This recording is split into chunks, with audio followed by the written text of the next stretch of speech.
ಒಂದೂವರೆ ದಶಕ ಸೈಲೆಂಟ್ ಆಗಿದ್ದ ಕೆಂಪು ಉಗ್ರರ ಹೆಜ್ಜೆ ಮತ್ತೆ ಪಶ್ಚಿಮ ಘಟ್ಟಗಳಲ್ಲಿ ಆವರಿಸಿತ್ತು. ಮತ್ತೆ ಮಲೆನಾಡಲ್ಲಿ ನಕ್ಸಲರ ಚಟುವಟಿಕೆ ಸಕ್ರಿಯವಾಯ್ತಾ ಎಂಬ ಪ್ರಶ್ನೆ ಮೂಡ್ತಾ ಇರುವಾಗಲೇ ತುಪಾಕಿ ಸದ್ದಿಗೆ ಅಷ್ಟೇ ಸೈಲೆಂಟ್ ಆಗಿಯೇ ಹೋಯಿತು. ಈಗ ಸಕ್ರಿಯ ನಕ್ಸಲರಿಗೆ ಶರಣಾಗತಿಯಾಗುವಂತೆ ಕಾಫಿನಾಡಿನ ಪೊಲೀಸರು ಮನವಿ ಮಾಡುತ್ತಿದ್ದಾರೆ.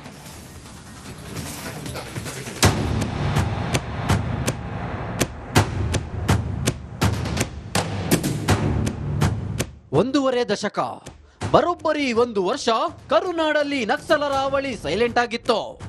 ಪಶ್ಚಿಮ ಘಟ್ಟಗಳ ಸಾಲಿನಲ್ಲಿ ಕೆಂಪು ಉಗ್ರರು ಕಣ್ಮರೆಯಾಗಿದ್ರು. ಎಲ್ಲರೂ ಕೇರಳಕ್ಕೆ ಕಾಲ್ಕಿತ್ತಿದ್ರು. ಎಲ್ಲ ಸರಿ ಹೋಯ್ತು ಅನ್ನುವಾಗಲೇ ಉಡುಪಿಯಲ್ಲಿ ಮೋಸ್ಟ್ ವಾಂಟೆಡ್ ಉಗ್ರ ವಿಕ್ರಮ್ ಗೌಡನ ಎನ್ಕೌಂಟರ್ ಆಗಿತ್ತು.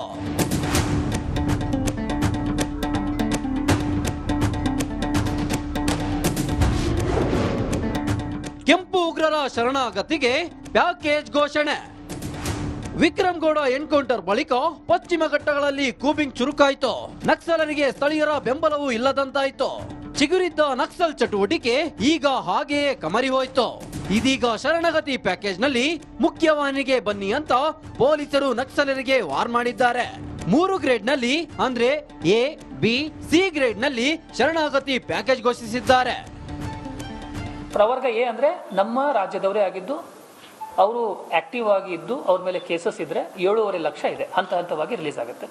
ಪ್ರವರ್ಗ ಬಿ ಅಂದ್ರೆ ಕರ್ನಾಟಕ ರಾಜ್ಯದಲ್ಲಿ ಜನಿಸಿದೆ, ಅಂದ್ರೆ ಅವರು ನಮ್ಮ ಕರ್ನಾಟಕ ರಾಜ್ಯದವರಲ್ಲ, ಹೊರ ರಾಜ್ಯದವರು, ಅಂದ್ರೆ ಇತರೆ ರಾಜ್ಯದ ನಕ್ಸಲರು, ಪ್ರಸ್ತುತ ಭೂಗತರಾಗಿದ್ದು, ನಕ್ಸಲ ಚಟುವಟಿಕೆಗಳಲ್ಲಿ ತೊಡಗಿಕೊಂಡಿದ್ದು, ಶಸ್ತ್ರಸಜ್ಜಿತ ಗುಂಪಿನ ಸದಸ್ಯರಾಗಿರಬೇಕು, 1 ಅಥವಾ ಹೆಚ್ಚಿನ ಪ್ರಕರಣಗಳಲ್ಲಿ ಭಾಗಿಯಾಗಿರಬೇಕು, ಸಕ್ರಿಯರಾಗಿರ್ತಕ್ಕಂಥ ನಕ್ಸಲರಿಗೆ ನಮ್ಮ ಇಲ್ಲಿ ಏನಾರ ಸರೆಂಡರ್ ಆದರೆ ಅವರು 4 ಲಕ್ಷ ಅವರಿಗೆ ಸರೆಂಡರ್ ಅಲ್ಲಿ ಪರಿಹಾರ ಇದೆ. ಎ ಗ್ರೇಡ್ ಪ್ಯಾಕೇಜ್ ಅಂದ್ರೆ ರಾಜ್ಯದ ನಕ್ಸಲರಿಗೆ 7.5 ಲಕ್ಷ, ಹೊರ ರಾಜ್ಯದವರು ನಮ್ಮ ರಾಜ್ಯದಲ್ಲಿ ನಕ್ಸಲ್ ಚಟುವಟಿಕೆಯಲ್ಲಿದ್ರೆ 4 ಲಕ್ಷ. ಇನ್ನು ನಕ್ಸಲ್ ಚಟುವಟಿಕೆಗೆ ಸಹಾಯ ಮಾಡೋರಿಗೆ ಈ ಬಾರಿ 2 ಲಕ್ಷ ಪ್ಯಾಕೇಜ್ ನೀಡಲು ಸರ್ಕಾರ ಮುಂದಾಗಿದೆ. ಸರೆಂಡರ್ ಪಾಲಿಸಿ ಬಗ್ಗೆ ಇತ್ತೀಚೆಗೆ ನಮ್ಮ ಘನ ಸರ್ಕಾರ ಒಂದು ಸರೆಂಡರ್ ಪಾಲಿಸಿಯನ್ನು ಒಂದು ಅನೌನ್ಸ್ ಮಾಡಿತ್ತು. ಅದ್ರ ಬಗ್ಗೆ ನಾವು ಎಲ್ಲ ಎಕ್ಸ್ ನಕ್ಸಲ್ಸ್ ಯಾರ್ಯಾರಿದ್ದಾರೆ ಅವ್ರ ಮನೆಗಳಿಗೆ ಹೋಗಿ ಆ ಸರೆಂಡರ್ ಪಾಲಿಸಿ ಬಗ್ಗೆ ತಿಳಿ ಹೇಳಿದ್ದೀವಿ. ಸಿಂಪಥೈಸರ್ಸ್ ಯಾರ್ಯಾರಿದ್ದಾರೆ ಅವ್ರಿಗೂ ನಾವು ತಿಳಿ ಹೇಳಿದ್ದೀವಿ. ಸದ್ಯ ಪೊಲೀಸರ ಈ ಮನವಿಗೆ ನಕ್ಸಲರು ತಲೆಬಾಗ್ತಾರ, ಕೆಂಪು ಉಗ್ರರು ಬಂದು ಶರಣಾಗ್ತಾರ ಅನ್ನೋದೇ ಸದ್ಯದ ಪ್ರಶ್ನೆ. ಚೇತನ್ ಪದ್ಮಶಾಲಿ, ರಿಪಬ್ಲಿಕ್ ಕನ್ನಡ, ಚಿಕ್ಕಮಗಳೂರು.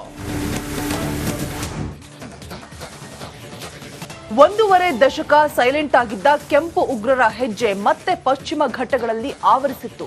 ಮತ್ತೆ ಮಲೆನಾಡಲ್ಲಿ ನಕ್ಸಲರ ಚಟುವಟಿಕೆ ಸಕ್ರಿಯವಾಯ್ತಾ ಎಂಬ ಪ್ರಶ್ನೆ ಮೂಡ್ತಾ ಇರುವಾಗಲೇ ತುಪಾಕಿ ಸದ್ದಿಗೆ ಅಷ್ಟೇ ಸೈಲೆಂಟ್ ಆಗಿಯೇ ಹೋಯಿತು.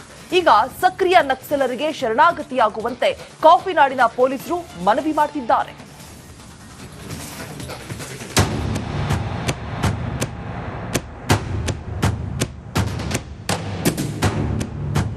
ಒಂದೂವರೆ ದಶಕ ಬರೋಬ್ಬರಿ 1 ವರ್ಷ ಕರುನಾಡಲ್ಲಿ ನಕ್ಸಲರ ಹಾವಳಿ ಸೈಲೆಂಟ್ ಆಗಿತ್ತು. ಪಶ್ಚಿಮ ಘಟ್ಟಗಳ ಸಾಲಿನಲ್ಲಿ ಕೆಂಪು ಉಗ್ರರು ಕಣ್ಮರೆಯಾಗಿದ್ರು. ಎಲ್ಲರೂ ಕೇರಳಕ್ಕೆ ಕಾಲ್ಕಿತ್ತಿದ್ರು. ಎಲ್ಲ ಸರಿ ಹೋಯ್ತು ಅನ್ನುವಾಗಲೇ ಉಡುಪಿಯಲ್ಲಿ ಮೋಸ್ಟ್ ವಾಂಟೆಡ್ ಉಗ್ರ ವಿಕ್ರಮ್ ಗೌಡನ ಎನ್ಕೌಂಟರ್ ಆಗಿತ್ತು.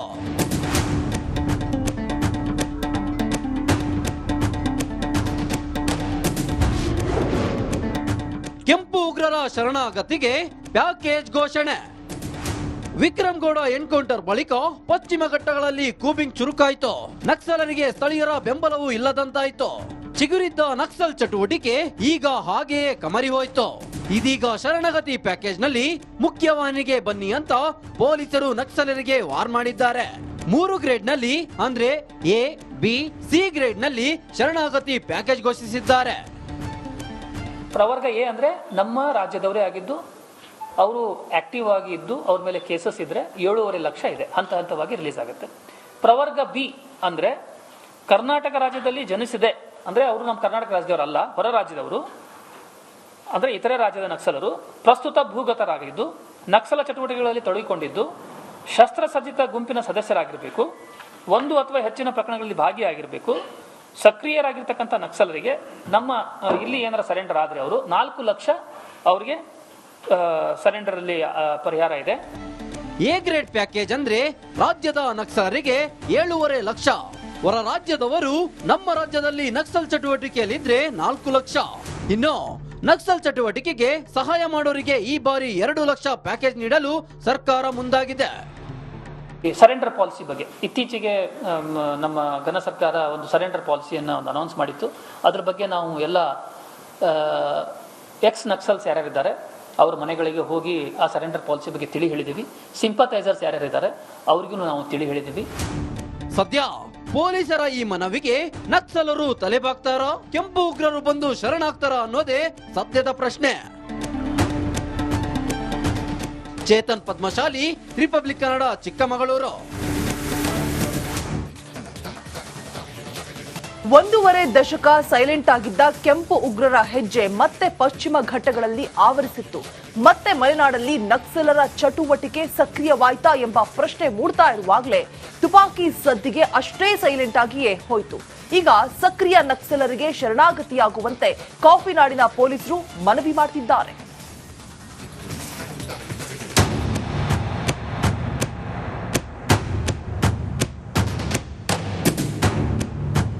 ಒಂದೂವರೆ ದಶಕ, ಬರೋಬ್ಬರಿ 1 ವರ್ಷ ಕರುನಾಡಲ್ಲಿ ನಕ್ಸಲರ ಹಾವಳಿ ಸೈಲೆಂಟ್ ಆಗಿತ್ತು.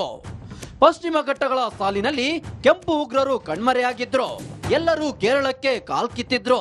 ಎಲ್ಲ ಸರಿ ಹೋಯ್ತು ಅನ್ನುವಾಗಲೇ ಉಡುಪಿಯಲ್ಲಿ ಮೋಸ್ಟ್ ವಾಂಟೆಡ್ ಉಗ್ರ ವಿಕ್ರಮ್ ಗೌಡನ ಎನ್ಕೌಂಟರ್ ಆಗಿತ್ತು.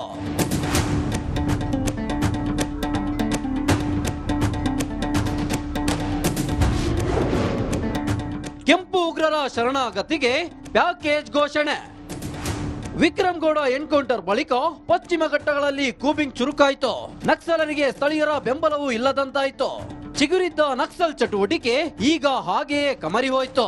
ಇದೀಗ ಶರಣಗತಿ ಪ್ಯಾಕೇಜ್ ನಲ್ಲಿ ಮುಖ್ಯವಾಹಿನಿಗೆ ಬನ್ನಿ ಅಂತ ಪೊಲೀಸರು ನಕ್ಸಲರಿಗೆ ವಾರ್ ಮಾಡಿದ್ದಾರೆ. 3 ಗ್ರೇಡ್ ನಲ್ಲಿ ಅಂದ್ರೆ ಎ, ಬಿ, ಸಿ ಗ್ರೇಡ್ ನಲ್ಲಿ ಶರಣಾಗತಿ ಪ್ಯಾಕೇಜ್ ಘೋಷಿಸಿದ್ದಾರೆ.